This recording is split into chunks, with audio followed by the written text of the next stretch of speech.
The fourth Bitcoin halving is expected April 19th, and I want nice people to benefit. These are receipts from when I started buying Bitcoin in 2013 at $90 a coin during the first Bitcoin halving cycle. On March 13th, 2024, Bitcoin hit almost $74,000. This Bitcoin halving, I want it to be artists and people working in social good who are the ones who benefit, because I want you to have more resourcing to do what you're already doing, which is improving this world. So in this video, I'll help you understand what cryptocurrency even is, why right now is truly crucial because the Bitcoin halving is April 19th, and I'll share specific steps that you can take to benefit today. I'm Rachel, and I'm the founder of Seeds, which is a crypto mutual aid project that has helped people in need in 30 countries and counting. When you help someone in need through Seeds, you get Seeds cryptocurrency in thanks, because we thought it would be kinder to build a system that empowered people to build wealth through helping others. To sustain Seeds so that 100% of the value of gifts that come through our ecosystem can go to folks in need, I also teach a course called How to Build Abundance in Cryptocurrency. I used to be a career profitable stock trader before the misogyny drove me to quit. And when I started buying Bitcoin in 2013, I was so excited about blockchain technology's power to rebuild the old discriminatory systems so that abundance was available for all. And that's what Seeds is working to provide. If you're interested in our course, please check out the link in the description. The most important thing to understand about cryptocurrency and the difference between crypto and fiat currency, which is what currencies issued by governments like the US dollar or the euro or the GBP are called, is that good quality cryptocurrency projects are decentralized. Cryptocurrency transactions and records are verified by a decentralized network using cryptography instead of by a centralized authority. In a practical sense, this means that we don't have to entrust the custody of our money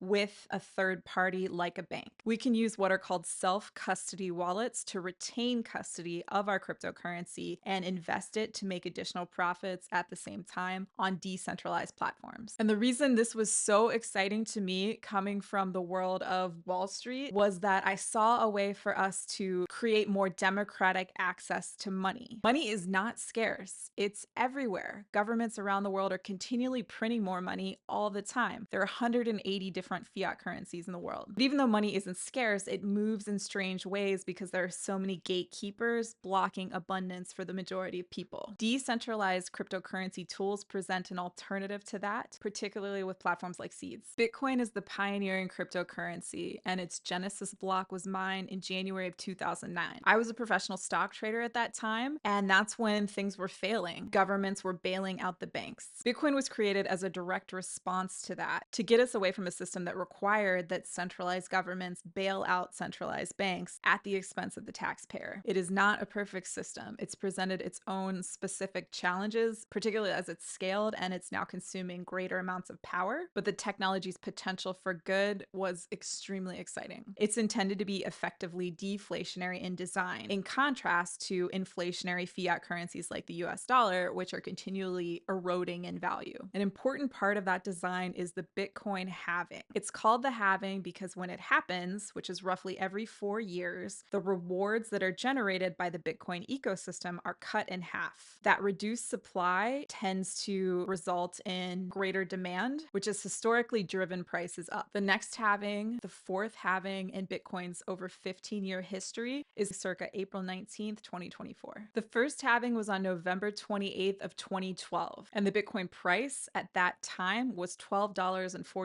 And so it was a huge deal when in 2013 it broke $100 for the first time. I'm right here watching history be made.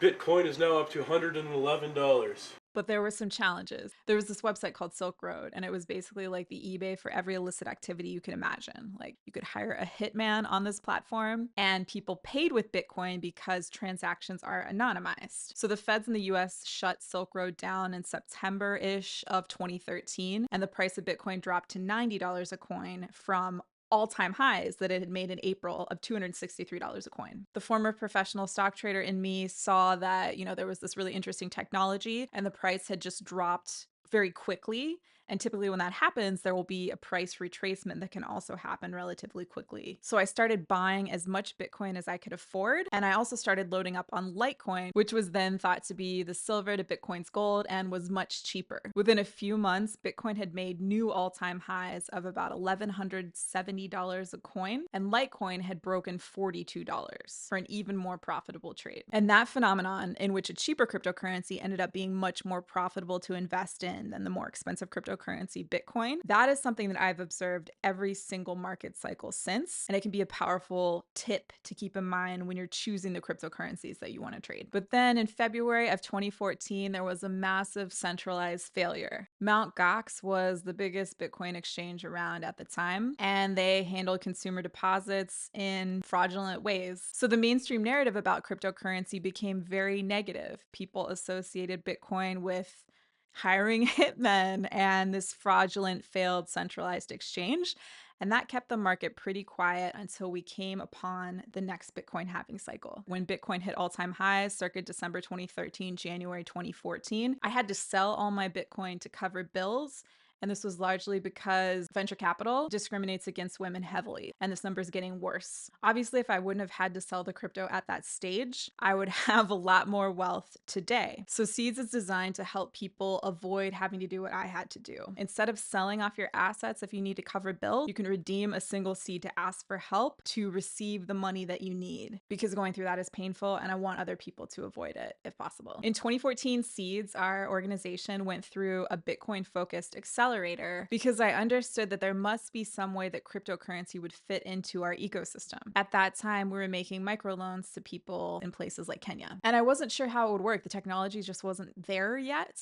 I thought maybe we would send funds via Bitcoin to women in Kenya. And my intuition was right, but things didn't really come together for Seeds until Ethereum was introduced later. In July of 2015, about a year before the second Bitcoin halving, another important development was made because Ethereum was introduced. Maybe you've heard of Ether, which is the second largest cryptocurrency behind Bitcoin by market capitalization. The total value of all coins in the ecosystem is second to the total value of all Bitcoin. Vitalik Buterin, the most visible Ethereum co-founder, was a software engineer, and he was writing for Bitcoin magazine. And he was like, Bitcoin is really interesting, but wouldn't it be cool if we had a crypto network that made it easier for software engineers like me to build on top of the network? And so Ethereum was created to fill that need. But then in July of 2016, just as the second Bitcoin halving was happening, Ethereum endured a DAO attack. And so the Ethereum community voted to undergo what's called a hard fork to address this faulty contract. After that, things started to get moving, and I started buying Ether myself in February of 2017 when it was about $17 a coin. That second Bitcoin halving cycle was really fueled by Ethereum, I would say. Again, because Ethereum was designed to make it easy for people to build projects on top of the network. So many cryptocurrency projects were introduced in what were called ICOs, initial coin offerings. Tons of cryptocurrencies were being minted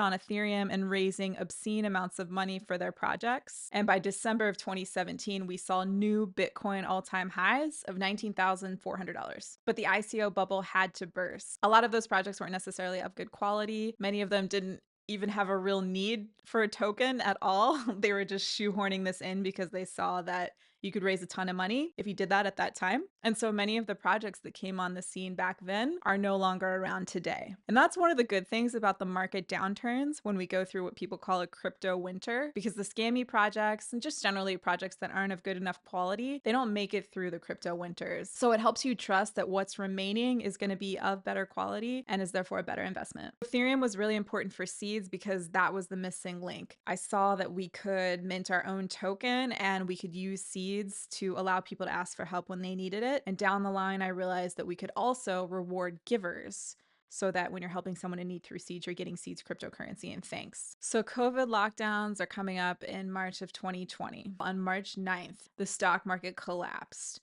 And it had a lot to do with, people not knowing what then President Trump was going to do in terms of economic support for people in lockdown, and just a lot of uncertainty surrounding what was up with COVID. And cryptocurrency collapsed as well a day later. The third Bitcoin halving was then in May of 2020, and things started picking up steam. In that particular cryptocurrency cycle, I would say that NFTs, non-fungible tokens that make it possible for artists to share their art and sell their art on the blockchain, and many NFTs were built on top of Ethereum as well. That was really a driver of the price increases we saw heading into 2021, as some NFTs were sold for insane amounts of money. Noted grifter and overall cool person Elon Musk was also a driver of cryptocurrency prices at that time, because he would tweet about Doge, the meme coin. Doge was created in December of 2013, totally as a joke, by an Australian socialist. I knew him a little bit and hung out with him a few times in 2014 in San Francisco, and also with his girlfriend, who was this anarchist feminist. And I mean, you can Google this, but he was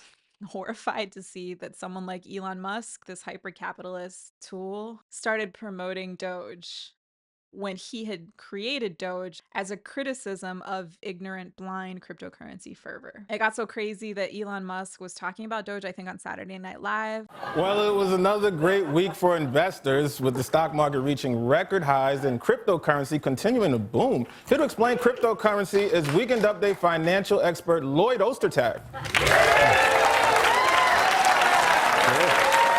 And everyone who was kind of like, oh, cryptocurrency is cringe, like those views were confirmed, but it felt like you had to pay attention to it because it was going up so much. In part because of what was happening with FTX. Sam Bankman-Fried, the FTX founder, was making large political donations. He was now a billionaire. He was publishing articles in Vogue featuring Giselle, and he got Larry David to promote FTX.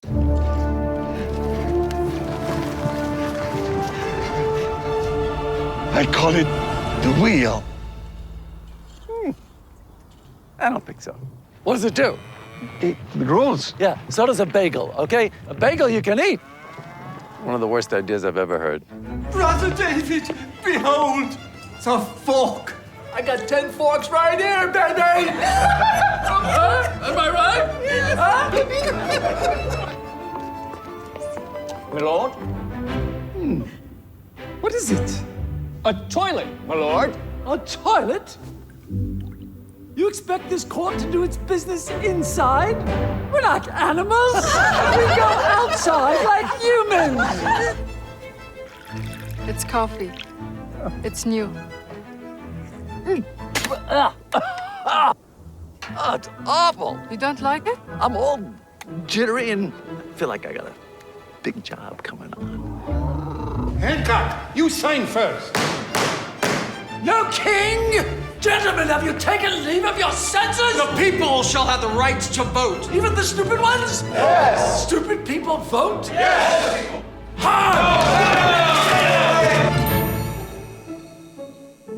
Edison, can I be honest with you? It stinks. Does your wife know what's going on here? She knows I go to work. You're wasting your time, and it's sad. You might as well put the dishes in the shower. Hey, Catherine, what's cooking? We're putting a man on the moon. Are you out of your mind? I can't even get tuna without celery. Nobody's gone to the moon, ever. Why not? It's too far. It's far. It's really far. It's far. 我々の未来はポータブルミュージックです。バカか。バカか。わかるだろう。わかるだろう。わかるだろう。出て行け。みんないるのか。怖いんだ。ああ、バッタリがいつも言えるぞ。バッタリどこ。バッタリ。Like I was saying, it's FTX. It's a safe and easy way to get into crypto. Yeah, I don't think so. And I'm never wrong about this stuff. Never.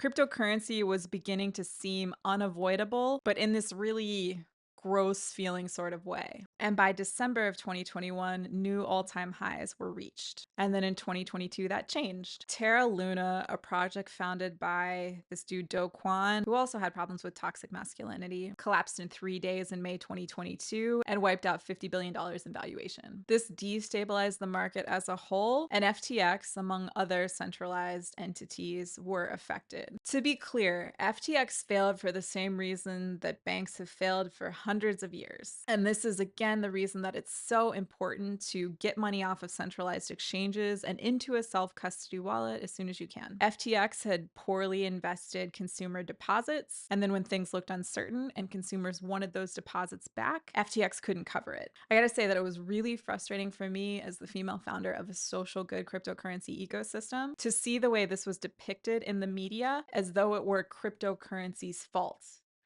It made it hard for seeds to even use the word cryptocurrency. Like, I was considering that we stop using that word altogether because Sam Bankman-Fried had almost destroyed the word itself in that cryptocurrency cycle. And it was really annoying when we have, these positive stories we can share about uplifting people through seeds, but all the news was talking about was this particular person's fraud. And so a crypto winter started again, and we had to wait. In 2022 through all of 2023 and heading into 2024, things were pretty slow. But then in January of 2024, a Bitcoin ETF, exchange traded fund, which is basically like a Bitcoin stock, was approved in the United States. As a direct result of that, we've seen Bitcoin break all-time highs 4 times already in 2024, even though the halving has not happened yet. As mentioned, it's expected on April 19th of 2024. This is a huge deal, y'all. It's so significant. It's unprecedented, as you can see. It tells me that this may be a stronger cycle than we've ever seen before. And in addition to that, there's an expectation that we'll have an Ether ETF, perhaps as soon as May, although there may be some legal battles surrounding that in the United States. But the London Stock Exchange is introducing a Bitcoin ETN, exchange traded note, as well as an Ether ETN. So that could help drive prices up even further because it's essentially making versions of cryptocurrency accessible to larger groups of people. So now that we're 6 days away from the next Bitcoin halving, as I'm recording this, it's so important to be ready.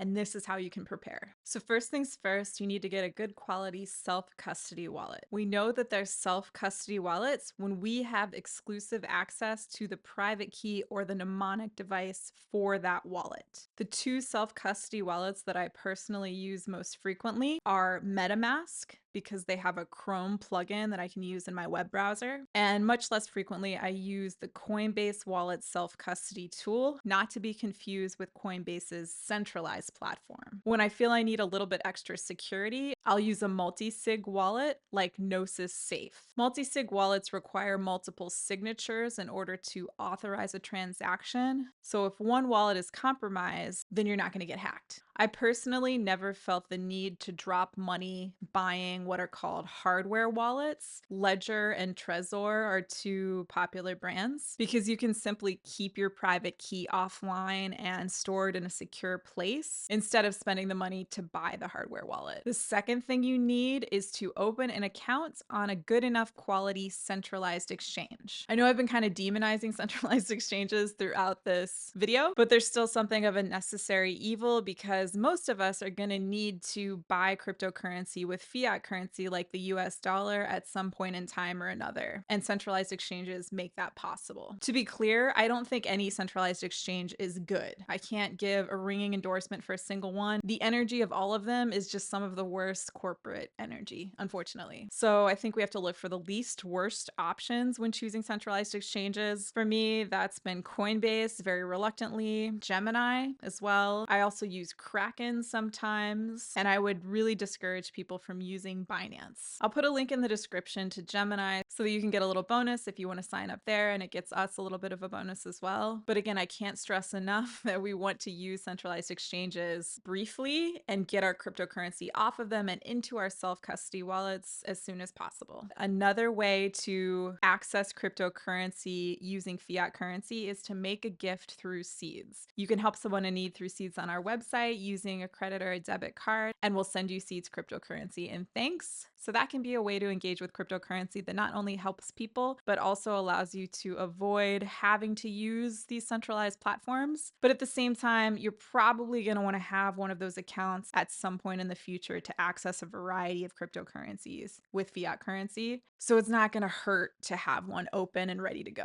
Now you want to consider whether you want to be trading more passively or more actively, or some combination of the two. If you want to be totally passive, you can do something as simple as setting up what's called DCA, or dollar cost averaging, in which you decide that, hey, I have an extra $200 a month that I would like to allocate to investing in cryptocurrency. And then you can go onto a centralized exchange like Coinbase and set it and forget it. If you're not sure about what cryptocurrencies to choose, you can just sort of default to some of the more reliable stalwarts like Ether, for example, which could be particularly interesting because I am not alone in thinking that an event called the flippening is likely to happen in the future, in which Ether overtakes Bitcoin in market capitalization and possibly in price, because the network effects are larger in the Ethereum ecosystem because so many projects have been built on top of Ether and therefore are invested in its overall success, and Bitcoin doesn't have that. There have also been a lot of Ethereum copycats that have shown up over the years, but in my view, Ether is still the most interesting cryptocurrency network to build on top of, and I think it's still the best bet. If you'd like to passively DCA while helping people in need, you can also set up recurring giving through seeds, either on a weekly, monthly, or annual basis. You're locking in the price of the cryptocurrency at that moment in time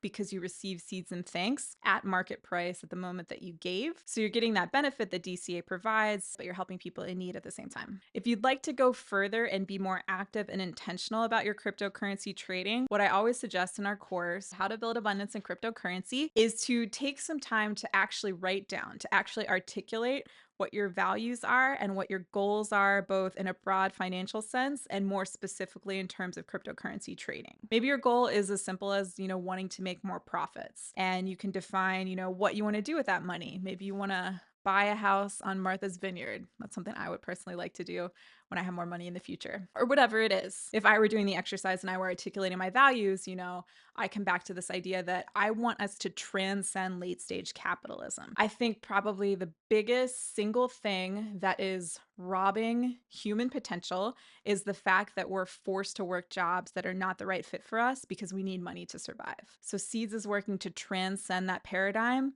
And I think jobs are just going to go away. So we're going to need more ecosystems like Seeds to help us through that transition. So I want to support any sort of project that is helping us get out of the trap of late stage capitalism. Whatever your values are may lead you to cryptocurrencies that you resonate with. Ether is another cryptocurrency I resonate with because the energy has just felt better to me over time. It's felt more feminine. You can use that exercise as a guide to inform your research into varying cryptocurrencies. And then as you're choosing cryptocurrencies, do things like checking out their Twitter accounts to see if they're updated consistently and frequently. Check out their Discords to see how their community is engaging with one another. For even more active trading, you can use tools like technical analysis, which helps you to choose particular price levels at which to buy and sell. And it also helps you to analyze the graphs to get a sense of when momentum is building to determine whether or not it looks like the price is going to move and when. Following news events can also be helpful in this regard. We have a news channel in our Discord that aggregates the news across the internet. That can be a helpful tool that I use regularly. Technical analysis is something that I learned as a professional stock trader, and I think it deserves certainly its own video because it's a more in-depth sort of strategy. But I also do live trading sessions on this channel where I talk through how I approach technical analysis while looking at the actual market. So those can be a resource for you as well. Once you have cryptocurrency in your self-custody wallet, if you're not doing what's called staking that cryptocurrency,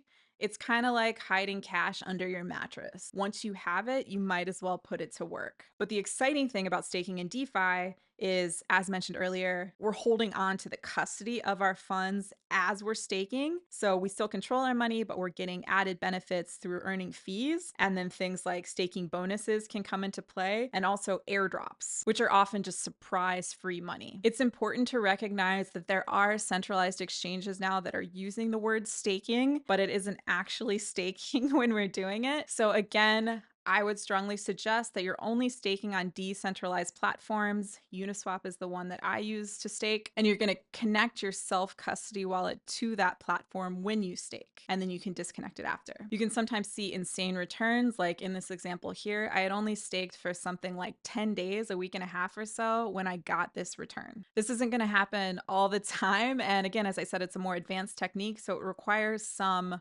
savvy and more oversight. You're going to want to watch your position more regularly, but the opportunity that's available there can be huge. In a philosophical sense, staking is so exciting to me because it allows us to come together to democratically create a marketplace, and we earn the fees that traders pay instead of the handful of rich white men behind most centralized exchanges. And when you get those surprise airdrops, sometimes they can be life-changing. In September of 2020, Uniswap itself did a surprise airdrop of their cryptocurrency Uni, and they gave it to every wallet address that had even tried to use their platform, even if that transaction failed. So I got a lot of surprise money from that airdrop, and I was really grateful, but I was also kicking myself because I still had a bunch of cryptocurrency just sitting in a self-custody wallet that I hadn't staked for no real reason. And if I had staked that cryptocurrency, I could have received enough in that airdrop to buy a nice house in the States.